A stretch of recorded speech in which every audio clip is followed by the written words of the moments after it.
Welcome to the kitchen where we make everything but pasta. Today I'm going to be making this East African dish. It's called MKATE SINYA. It's a gluten-free dish. So anybody out there who's looking for a gluten-free snack, this is a really good dish as well. It's sweet. It's got coconut and rice and lots of cardamom powder. It's amazing. It's really, really good. So let's get to the kitchen and get started.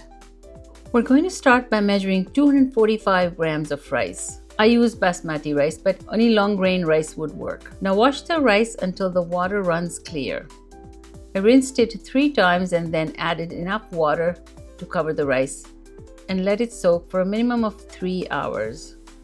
You can also leave it overnight if you plan to start first thing in the morning.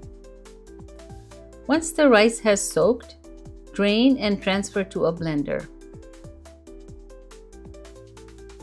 I use a Vitamix blender as it has a powerful motor and can pulverize the rice to a fine powder, which is the key for this recipe. In a measuring cup, add 3/4 cups of boiling water and 3/4 cups of milk. Add half of this liquid mixture to the rice and blend for a few minutes.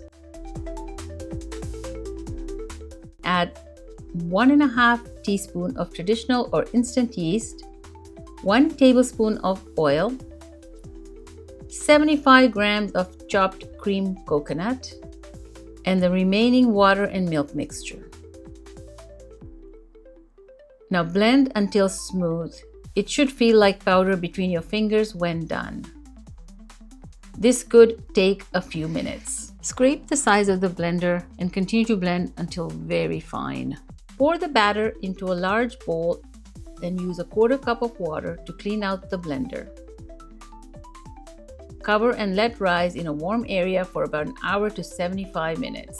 After about 75 minutes, mix the batter and add 3/4 cups of sugar, 1 teaspoon of cardamom powder, and 1/4 cup of water. Mix it really well and make sure that the batter is not too thick.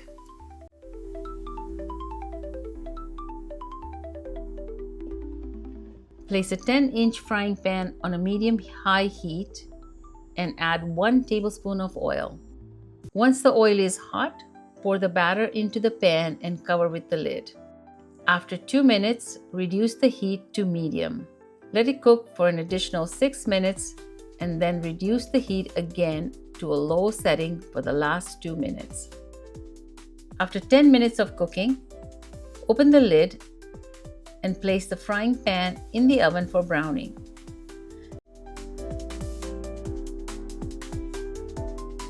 This will only take a couple of minutes, so watch for doneness. Once browned, remove from the oven and cover with paper towel for 45 minutes, and then place the cover on it. When completely cooled, open the lid, remove the paper towel and loosen the sides. Then cut the MKATE SINYA and it's ready to serve. You can enjoy this MKATE SINYA with a nice cup of tea or coffee. So there you have it, our delicious and soft and very spongy looking MKATE SINYA. This is a dish that would be enjoyed with some tea or just on its own. And I'm going to give it a taste test. Wow, look at how spongy it is, and look at the pockets of air that it's got. This is so good. It's got the right amount of sugar. It's soft and very spongy. And I'm going to enjoy some more with a cup of coffee. If you enjoyed this video, please give us a thumbs up and subscribe to our channel for more delicious recipes. Thanks for watching. Bye.